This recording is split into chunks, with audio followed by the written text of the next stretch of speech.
Good evening, guys. How y'all doing? This is Jerome Scott Smith with another episode of Theater Talk. Today we got a good one for you. The topic today is Black Lives, Black Theater. So let's get to it.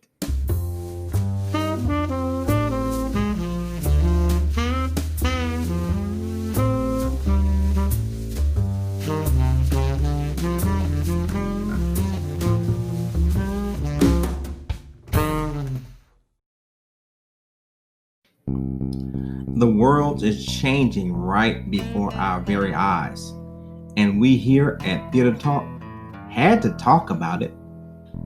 What happens when art and reality truly collide? Today, we're going to deal with Black Lives, Black Theater, and I have a great panel of guests to join me along for the ride. Let's do it. All right, these are my hosts today. We have in the house KB from our theater. She's done a lot of things. Sycamore Rouge. Right now, you're in West Virginia. Is that right? I am at Shantell University. And you have a unique perspective about all this we're talking about. How is it that you got to be in charge of the Black Theater Network? Can you talk about that real quick? Well, I mean, really, I was asked, I guess, and I called a couple of my elders and asked them what they thought, and both of the people that I called first said that they had nominated me. So, wow. I do want to honor and recognize Marvin Sims, who was at VCU at the time that I was there. He was never a professor of mine. He was kind of a personal mentor and very strongly encouraged me to get involved with BTN. The year after he passed away, I made good on my promise and joined. And so, and I really, I started doing that right as we were beginning Sycamore Rouge as an organization. And so, the chance to serve was important to me. So I was very honored to get to, and I continue to work with them now. We just finished producing Black Theater Week for the inaugural. I stay really involved with them, but I am no longer the president. I have passed that along. Well, I want to get one of those t-shirts you guys have. I gotta get one of those. I'm ordering mine as well. Those I gotta get that. So, all right. So, thank you, KB. Then we got J-Ron Fleming in the house. Well, I closed the show right before the shutdown. I was in Fences at Virginia Repertory Theater, and it was a very interesting experience on a number of levels. Gotcha.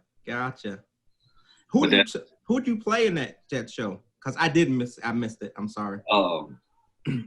Lord have mercy.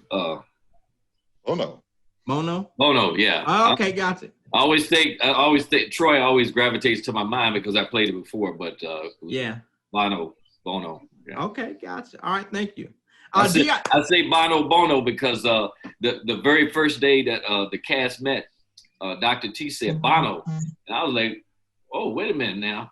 In the vernacular, we say Bono, Bono, but Bono, I guess, is the correct way to say it, if that makes any sense. The Pittsburgh way. I mean, no. But to me, that gets right back into the large part of the conversation that we had last time in terms of culture and language, etc. So I think that's an interesting aspect of that. Right. Gotcha. DL, what you been up to, man? I haven't been doing much theatrically. I've been trying to write a little bit more. All right.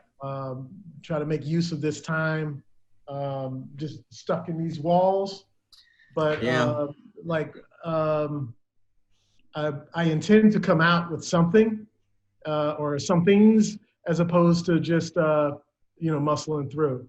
Right. I've been really in contact with lots of my friends right now because I'm really obsessed with how creatives quarantine. And I've been having these meetings like you're having now, but with not just actors and theater professionals, but some of my painting friends, buddy of mine, Keith, Ramsey does all the metal work here, and they're making some incredible stuff. Yeah. But it's all isolated. Nobody knows. Yeah. Yeah. So I'm really, really excited and I brought this term up last time, AC.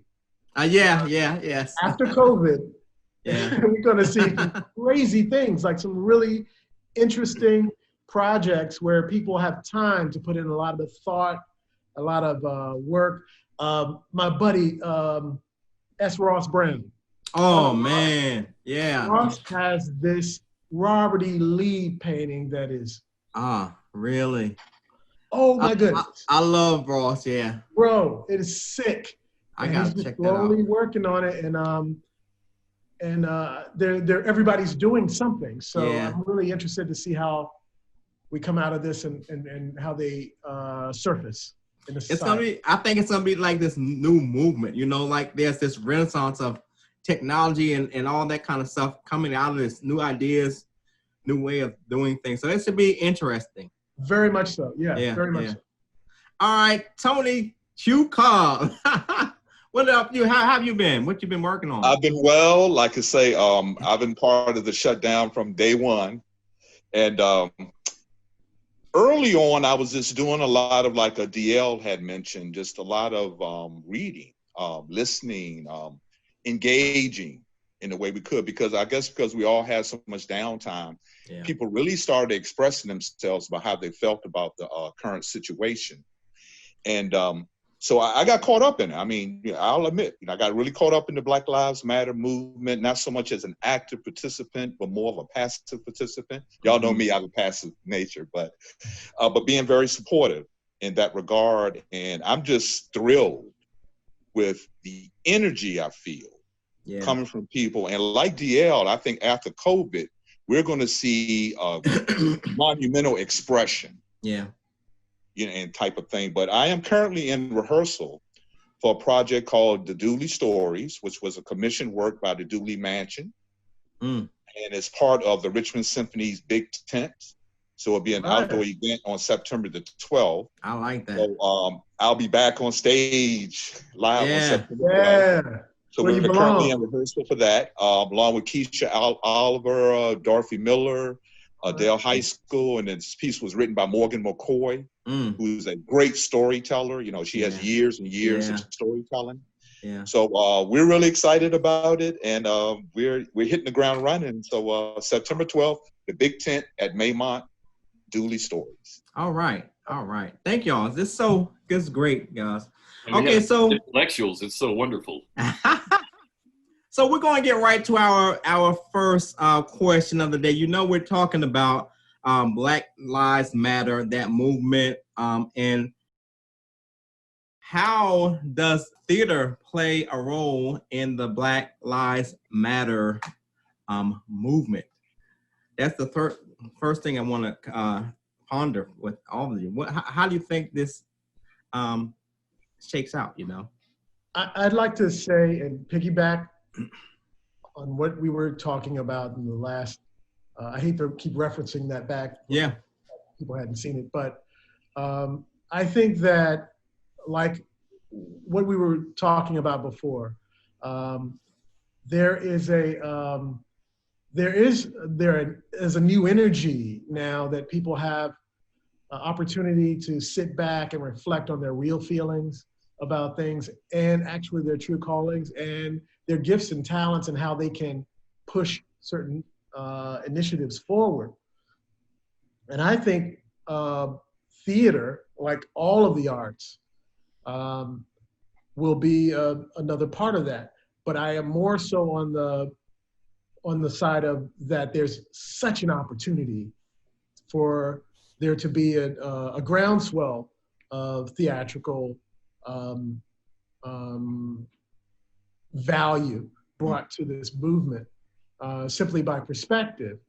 I don't think that it will be just theater, but I'm sure that will be a part of it. For instance, it's similar to the Black Arts movement, 60s. Yeah. A lot of what we're experiencing now, those same elements exist.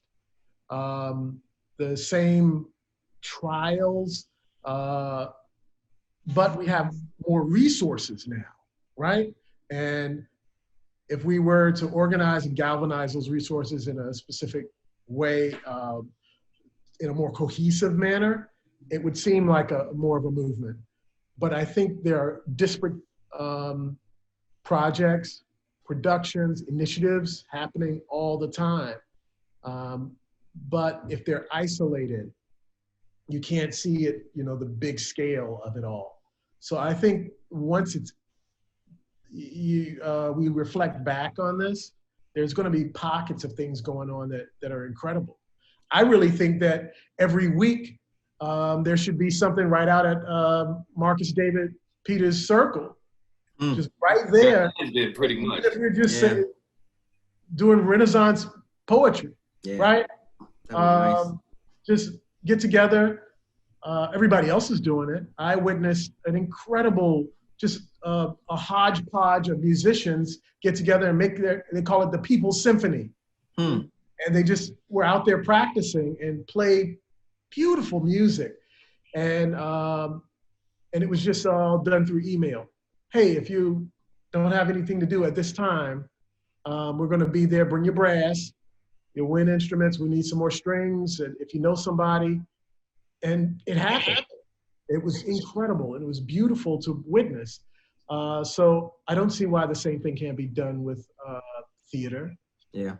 We've got the two sisters have their daughters practice ballet in front of the monument, and they were photographed, and now they're nationally the icon for everything that's happening here in the city. Wow. So I think that's a really galvanizing touchstone, and it would just be a matter of people going out there and doing it, and then it becomes a thing, and we constantly do it over again. And who knows, by that time, people might actually be interested in theater. Yeah. A whole new audience. There you go, right? One thing that really intrigues me about this whole thing is I see not just Black people getting involved, and not that right there just thrills me, because people really understand that. Of course, we know all lives matter, but this is a thing that has to be really taken to task so people can really understand where we've been, where we need to go, and how deep that thing has been, And actually, that's the point I was going to make, Jerome. Yeah. And I want to yield the bulk of my time to KB, I guess. All right. But the one thing I wanted to say was, I think, and this is piggybacking on what DL has said and what you just said, I think the others are going to be a little bit more receptive to hearing our stories. Yeah. And, so this might be a good time for us to kind of go back into some of the NEC work. Go back into some of the other things. Ooh, because I like that. I think the others, or will be a little bit more receptive to our stories, because they appear to be very receptive to our plight. Yeah. I think that what you're saying is, like, we could change the hour in our story to a much bigger hour. Yeah. Right? That's really what it's about. Yeah, exactly. We're telling the real story.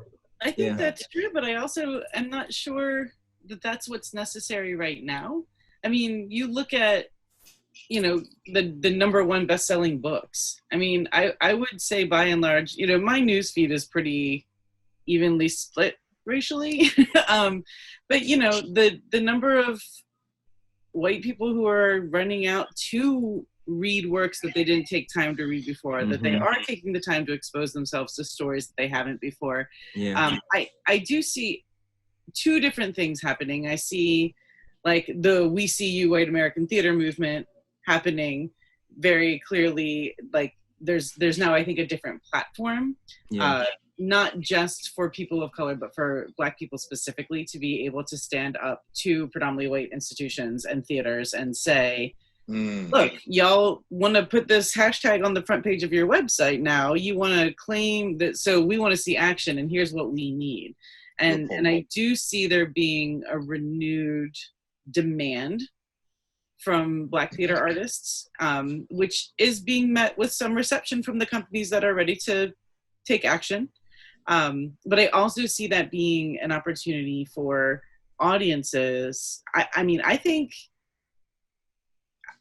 Diana's the only thing from Broadway right now that's going into being filmed. But if you want to look at every single thing that's possible for Broadway right now, the fact that they're choosing a new Black play as the one that moves forward, I think is, I don't know if it's telling, but I certainly know that it's different. And it is a response from the market. Yeah. Yeah. And I think that we'll see white companies particularly not doing, and there's a risk that comes in this, and I'm sure that will come to run with your next conversation, the next question. But like, I do see companies that aren't proclaimed as or founded as Black companies wanting to do more plays that speak to the Black experience. Yeah.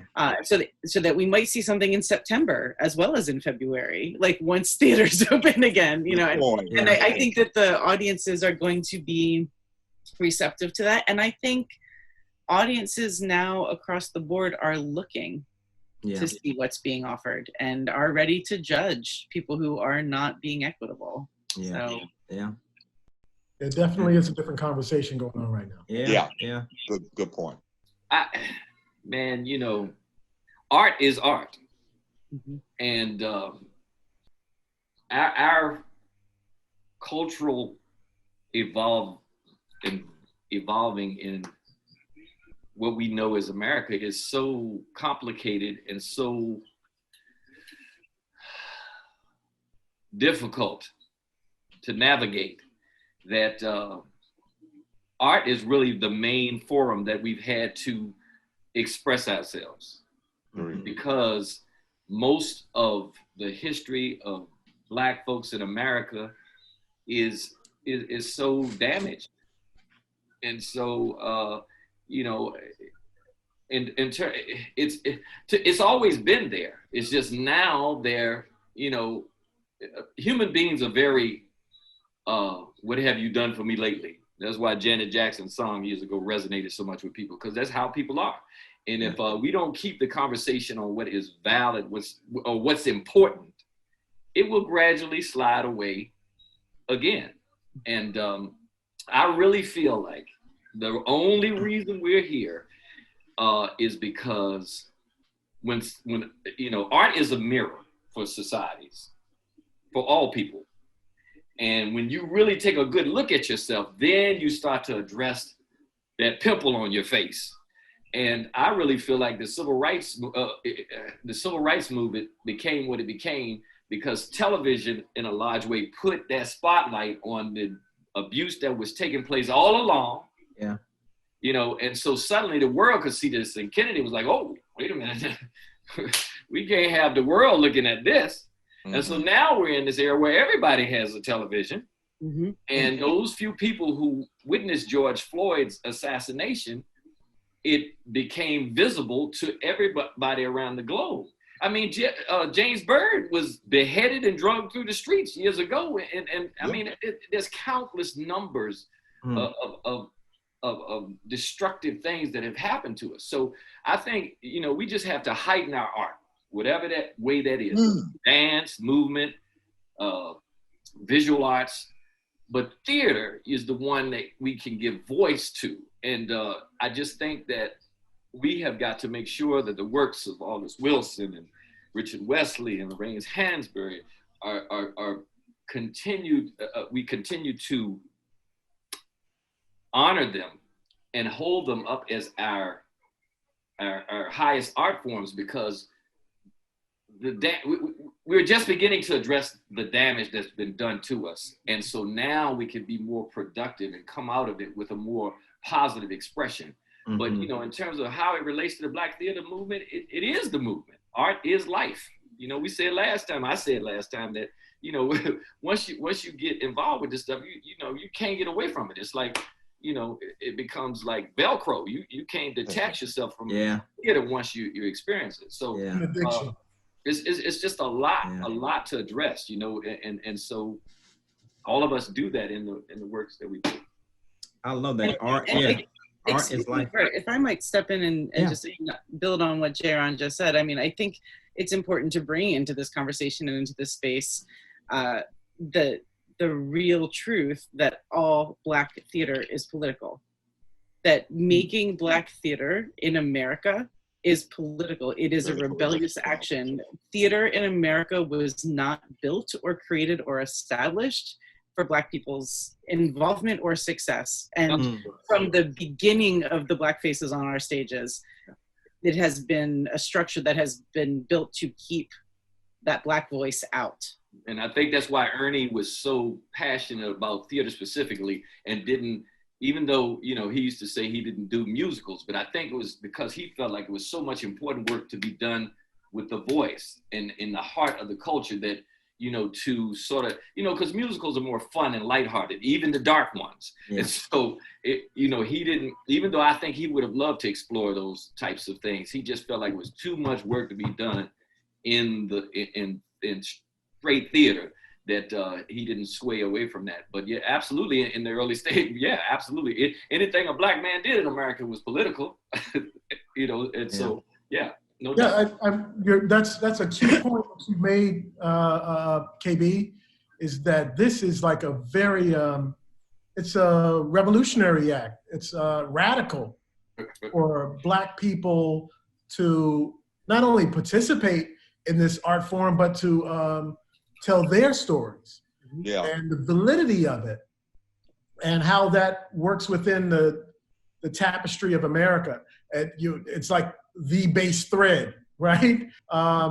And by like things like Hamilton being considered like, oh my gosh, this is so new and different and exciting. And realistically, yes, I'm not taking away anything that Lin-Manuel did, but what I'm saying is we do that in my house all the time. You know what I mean? Yeah. So that level of creativity coming from a different voice is seen as new and niche and interesting when it's actually something that's been established in the same fashion that we have like Black History Month. Seen by whom? Sorry? Seen by whom is different. Seen by whom is new. Exactly. Right, yeah, exactly. The audience, the audience, The thing about that gaze is assumed to be the gaze, right? So we can say that this is new and interesting because we are just seeing it as new and as interesting. But we need to change that whole dialect or that whole dynamic to being our gaze, not me personally, but all of America, right? A very varied, interesting, different, vibrant America. The same with our story. The point I was making with Black History Month is it's not that it's just the shortest month of the year, but like it's Forbidden American History Month. Yeah.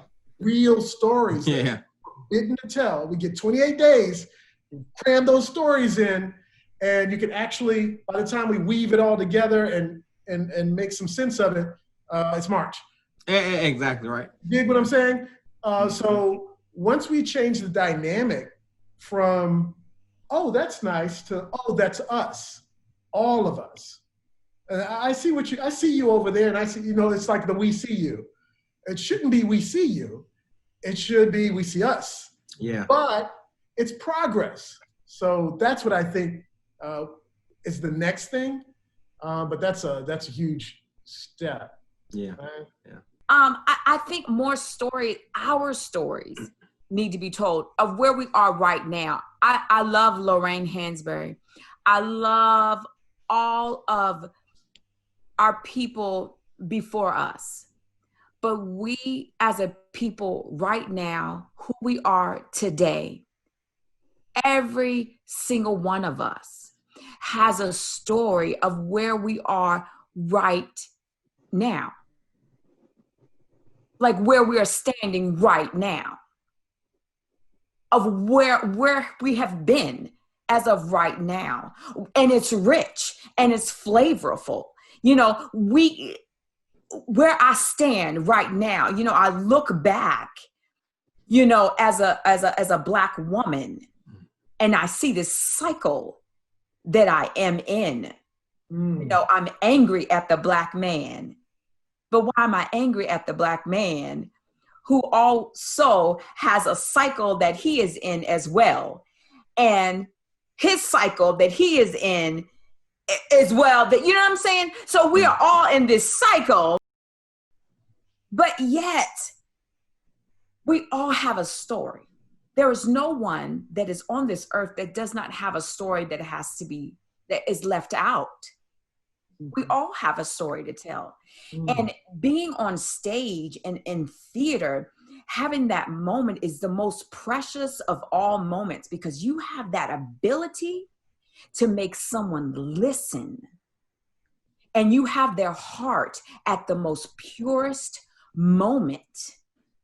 And when you have their heart, you have nothing, you have that most purest moment where you have no other way but to make them decide at that moment to reach them. You have to make them to actually say, you know what?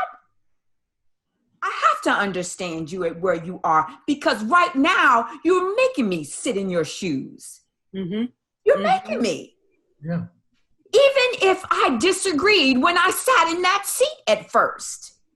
Even if I sat there and said, you know what? I'm just going to sit here for a moment because my wife made me sit here, because, you know, my cousin made me, because for one moment, I see you and I understand, because I'm a woman and I understand, because I've been through that and I understand. Open up that conversation. And that's what it's all about. I can speak from if you are a female, honey, we speak the same language. Doesn't matter what color we are. We speak the same language. You know, if you're a male, you speak the same language. And that's what it's all about. Learning that we all speak the same language. You're human. What? Males and females actually do speak the same language at one point. You know, we're all scared at some point. You know what I'm saying? Especially when it comes to like meeting girls and meeting guys. You know what I'm saying? We're all like scared cats. Yeah. You know what I mean? Yeah. But everybody's experienced that. Right. Yes. Yeah. So that's I love that. I love that. Yeah. I love that. Yeah. That's what Gail talks about when he talks about that universal truth, like opening the hour, you know? Yeah. Opening the hour. I like that. Yeah. Wow. That sounds great. Man, you were nice. That's why I like get the writing, buddy. Get the writing. I said that, you make it sound so good. Opening the hour. That's deep. That's all right. Yes. All right, guys. Look. All right. Let's ponder this next question then. All right. Is there a difference between the theater and Black theater? Is there? Can we define Black theater first? Is it Black playwrights? Can you define Black theater? Yeah. Can you? Actors? Was Oedipus a gospel myth, a Black play, even though it was written by Sophocles? Is the window and sign is Sidney Brustein's Window a Black play because it was written by Hansberry? Is anything written by Paul Green a Black play because it's full of Black people? No. Was the Iceman coming for Black play? I mean, Emperor Jones, rather. Was Emperor Jones a Black play? And what is I've been getting into this question so much lately on, I'm sorry, I'm going to be really brief, with a lot of friends on this. Ain't gonna be brief, man. Stop by. I got a couple. You're not one of them, but I do have. But you ain't gonna be brief, no matter what you say. No, I am. But like, what your question, the very basis of your question is, how do we quantify and define Blackness? Yeah. I think it's unquantifiable. I think that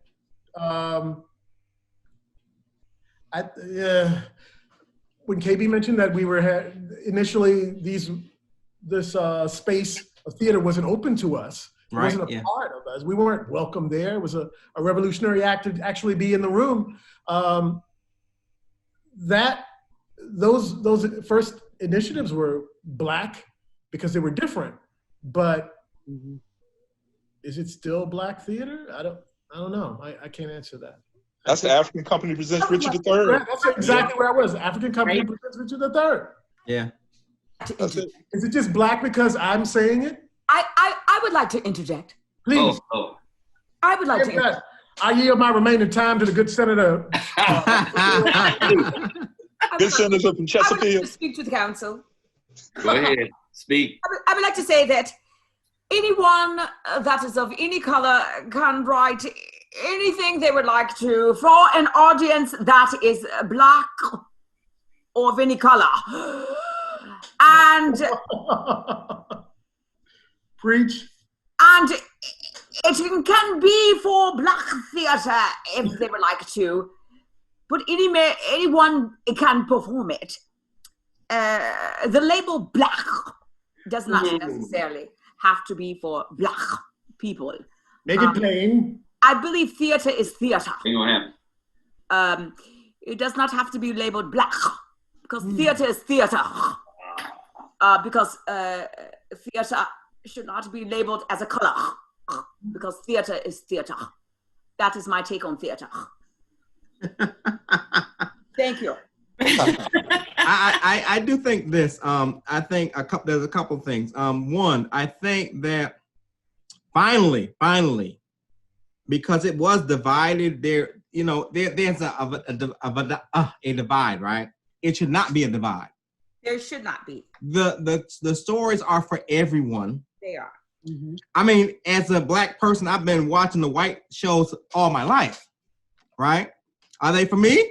I mean, I can't watch them, But I would like to have that invite so my other friends who don't see my stories see those, And I think it should be a open invitation to all of us. This is why I think Hamilton was so masterful because of that. Mm-hmm. You look at who was on the stage and history was being told, it was for everyone, and there was a lesson in there for all of us. The lesson was, I'm sorry.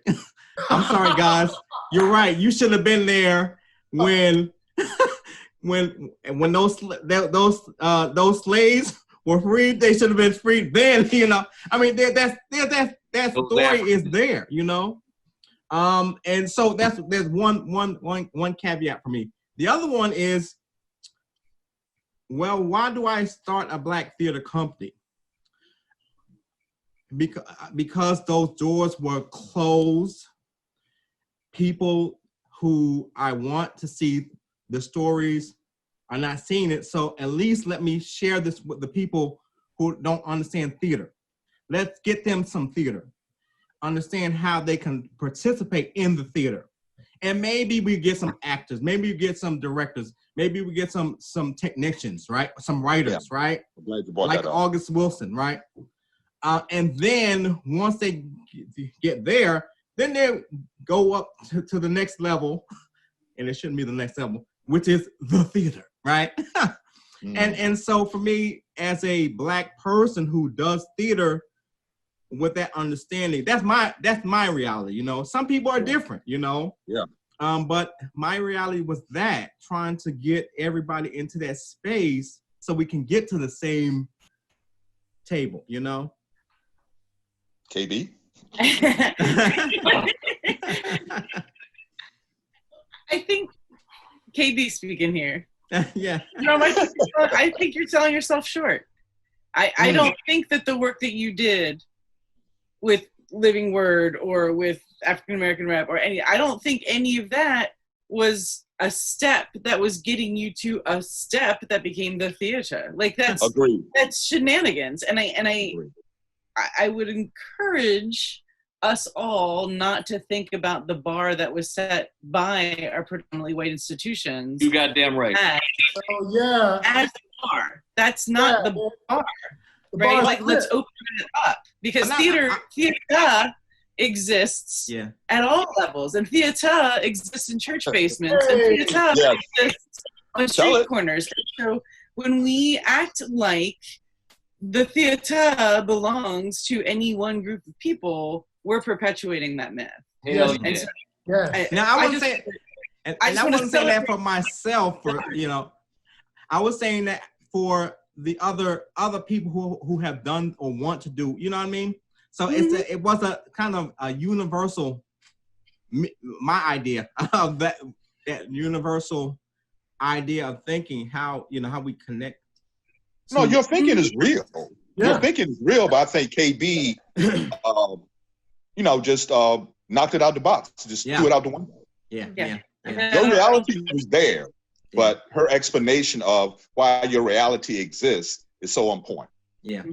And your reality in the work that you're doing is no less theater than anything else. And so to have this notion of, well, I'm going to start with this, I'm going to start with that, I'm going to go to people who don't know what theater is. People know what theater is when they see it. Yeah. People, and you have done excellent work cultivating those people and cultivating those theater makers. And whether or not they understood that the title that Stanislavski created somewhere, the Uta Hagen, then let's open those doors up, right? Those aren't the only boxes that we have to make our art in. And so boxes. There you go. Yeah. Sorry, I'll step back now. I just thank you. I was about to explode up in this camp. I watched Jaron turn around. The very concept of race is a construct that was put forward by people who wanted to oppress other people. So, oh Lord, man, I'm about to fall out. Jerome, when I first met you, you wrote a play called Riot, and it started off with that montage with DL and Michael Bennett and Ed Broadus. We lost our name, our culture, our God, and many of us, by the way we act, have even lost our minds. The fact that we speak English, that we don't have names that connect directly with our ancestry, and we can't trace who we are. Man, we're still working in this prison. This whole bullshit about white theater, black theater, it's about culture. And black folks need to express their culture, whether it be the parts of it that we want to remember or the parts of it that we don't. It's about telling the truth about who we are as a people. It's art.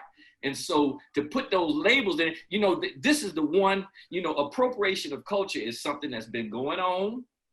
And the one art form that I've seen in my lifetime, because I used to hear, different stories about, like Elvis and Muddy Waters and all that. But in my lifetime, I was around when hip hop started. And I remember I was doing some research on something one time, and I looked up something, and it was talking about the pioneers of hip hop. And when I clicked on that motherfucker, the first face that came up was Eminem, and I damn near passed out. So appropriation of culture has been at the core of everything that has perpetuated the lie. I mean, we're here as people because we were magnificent on every level, our minds, our bodies, everything about us. So we have to continue art to tell the truth. And if you want to attach these, race, that's just such an oversimplification of the real deal. It's about culture, it's about people, it's about who they are.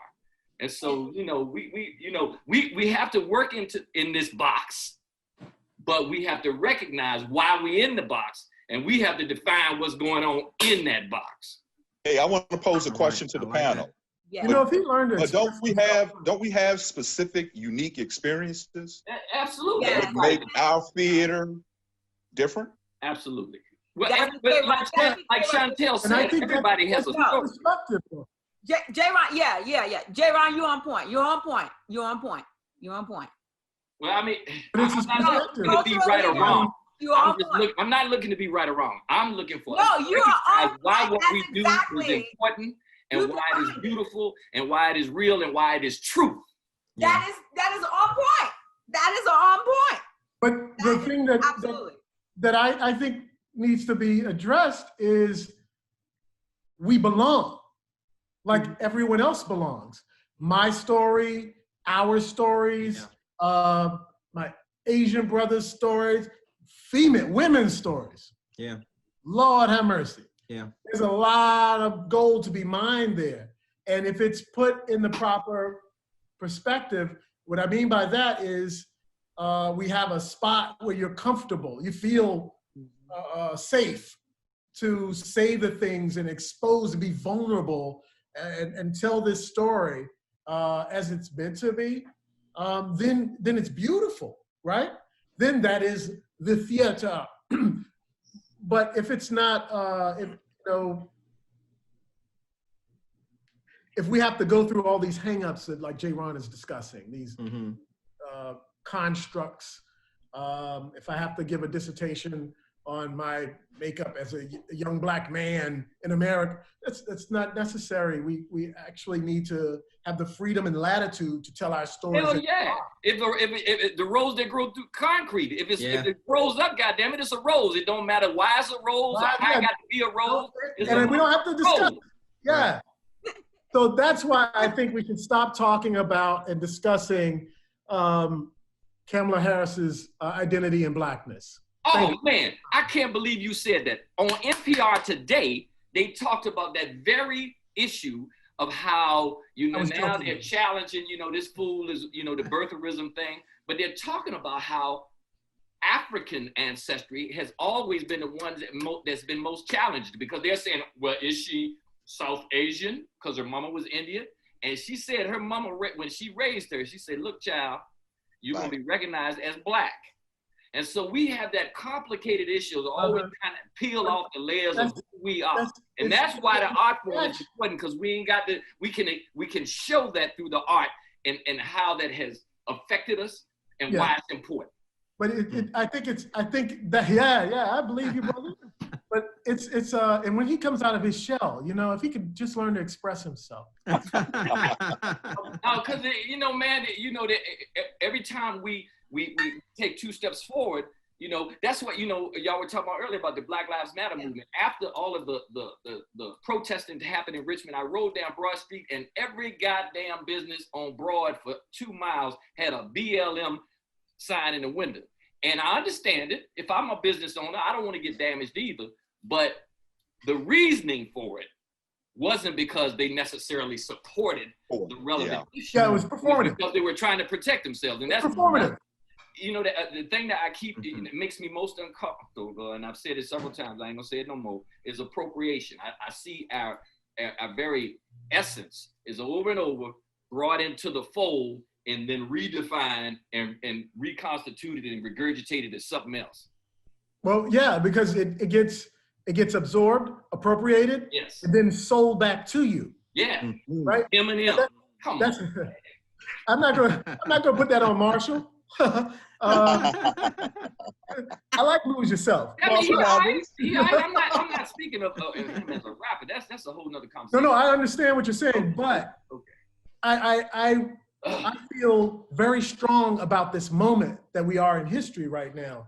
We're always talking about and reading about these events and times and what people did and what happened at that time. But we're in the middle, of something very pivotal point in American history. Yeah. And whether people are appropriating, whether people are Black Lives Matter performative, because they're just like, hey, well, I'm gonna get on this, and I might be able to sell some Nikes if I throw Kaepernick on this real quick. Broaden our audience, I'll get some likes or whatever. All I know is we're hot in these streets right now, and I recognize that if I have the gaze and the attention of the nation, it's my responsibility to use it. Absolutely. Absolutely.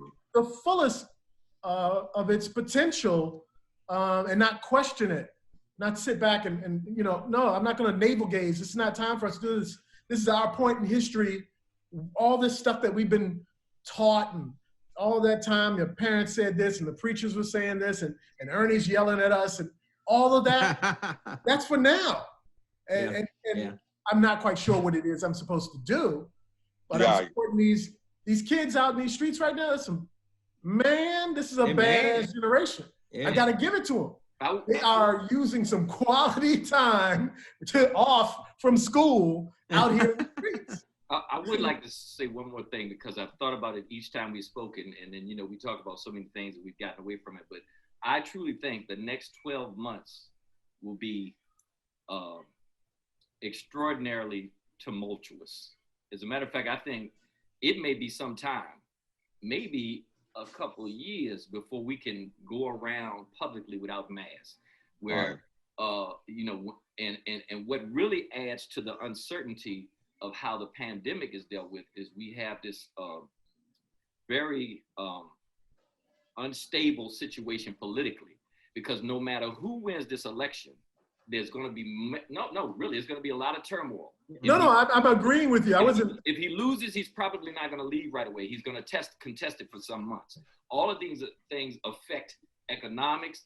And the arts are always affected by what's going on the large scale economically, because most of the funding that comes for the arts comes out of what corporate America decides to the chicken feed they decide to throw out. So I think we need to be prepared to a lot of these things we're talking about, these artistic pieces we're creating, to germinate for some time before they can be put on its feet. I really think we got a really challenging year. I completely agree with you, but I would also add that the next few years will be definitive in American history as well. I wholeheartedly agree with what you're saying, J. Ron.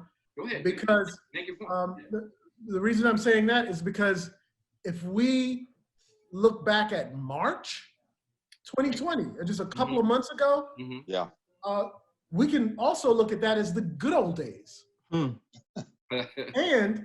the times that we're having right now, this is fat and greasy time. Yeah. It's going to get skinny and hard. Yeah. It's not going to be easy. But point I was trying to make is all that teaching and all of that idea of the struggle for a purpose, still dedicating your time to your art, putting forth all of that, despite the circumstances. Without question, the glass is always half full, no doubt about that. I'm just saying we have to keep our head on a swivel. Things change politically and socially in a moment's notice, just like we've seen. That's what I mean by these are the good old days. This is the fat and greasy season. It's gonna, that we're gonna look back on and laugh. And I also optimistically talk about AC, because I'm not just talking about after this COVID quarantine. I mean, after all of this, where this is something that will be taught in schools for ad infinitum. In theater history classes, right? Like I just taught about the plague in theater history class. You know what? They didn't have the plague. The plague. Yeah. Oh wow. There was no theater for 6 years, right? Like there's a little gap when you look at European theater. You talking about the 1918 pandemic? No. In the 16. That plague. Yeah. Oh. The one with the rats. 15 yeah. But J-Ron, I think the thing that you're saying, and the thing that DL is, you guys are just building right on top of one another, is that DL, it is going to get hard and lean. Yeah. And the fact that everything has always been appropriated and sold, here's where opportunity is. Because this whole country's about to go broke. Yes. We are about to hit an economic ruin like we have not seen in our lifetime. Yeah. And it is not going to stop us from making art. That's it. Yes. So So that authenticity, that opportunity, that stuff that has always been taken from Black people and repackaged and resold because there's money to be earned on Broadway might not happen this time. Won't happen. Right? Like there might be an opportunity for real ownership because ain't nobody going to be making money off of nothing next year. Right. Real ownership. Exactly the point I'm saying right there is that these pillars, the entire system itself, the bar that we were talking about, no longer exists. They're all being crushed down to the ground. Yeah. Oh, yeah. We don't even have to burn it. It's burning itself. Yeah. So, but there's an opportunity to establish in the ruins. Yeah. What is next? Yeah. Now. That's what I mean, and we can also be playing our little violin while it all burns down too. Let's not act like we have to wait until it's burnt. Like, yeah, right. I don't care what happens in America. Young girls are going to be in front of their mother's dresser in the mirror, singing into a brush. Right? With pantyhose on their head to make it with the towel on their head. The city could be burning behind them, and she's giving a concert. That's just the way we are. That's human nature. Yeah. That baby don't know that that's theater. That baby don't know that. But we have the opportunity to present what the next will be. Yeah. Good stuff, guys. Good stuff. Good, yeah. Oh, man, so much food for so many things. I mean, this is really good. Good conversation, guys. KB, thank you so much. I hate to end it here, but we'll be here for another, 3 hours, really. This has been Theater Talk, and I am Jerome Scott Smith, and thank you for joining us today. Have a great evening.